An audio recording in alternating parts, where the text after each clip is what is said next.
இதுதான் ருக்மிணி துவாரகை. இது கோமதி துவாரகையிலேருந்து 12 கிலோமீட்டர் தள்ளி தான் இருக்குது. இங்கே தான் ருக்மிணி தேவி இருக்கா.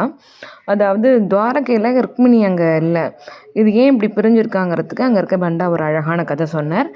அதாவது கிருஷ்ணன் ஒரே நாள் நைட்டில் விஸ்வகர்மாவால் அந்த துவாரகை நிர்மாணம் பண்ண அப்புறம் அந்த கிரகப்பிரவேசத்திற்கு தன்னுடைய குலகுருவான துர்வாசரை கூப்பிட்றதுக்கு கிருஷ்ணனும் ருக்மிணியும் போய் துர்வாசரை கூப்பிட்டாராம். துர்வாசரை குதிரையை இழுக்கக்கூடாது, ரதத்தை நீங்கள் 2 பேரும் தான் இழுத்துன்னு போகணும்னு சொல்லிட்டாங்க. உடனே கிருஷ்ணனும் ருக்மிணியும் பாவம் அந்த வெயிலில் 2 பேரும் துர்வாசரை வச்சுன்னு ரதத்தை இழுத்துன்னு வரும்போது இந்த ருக்மிணிக்கு ரொம்ப தாகமாக இருந்ததுன்னு கேட்ட உடனே கிருஷ்ணன் தன்னுடைய கட்டை விரலால் அங்கே நோண்டி அந்த இடத்துல தண்ணியே இல்லாதனால கட்டை விரலால் நோண்டி கங்கையை வரவழைச்சு ருக்மிணிக்கு தண்ணி கொடுக்குறான்.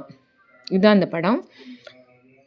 இதை கொஞ்ச நேரம் கழித்து துர்வாசருக்கு இது கேட்ட உடனே அவருக்கு நீ எப்படி என்னை கேட்காம தண்ணி கொடுக்கலாம் அப்படின்னு கோவம் உடனே துவாரகையில் நீ எங்கே எடுத்தாலுமே தண்ணி உப்பு தண்ணியாக தான் இருக்கும் அப்படின்னு ஒரு சாபம் கொடுத்துட்டாராம். அப்புறம் இந்த மாதிரி பண்ணதுனால ருக்மிணி 12 வருஷம் உன்னை பிரிஞ்சிருக்கணும் அப்படின்னு சொல்லிட்டாராம்.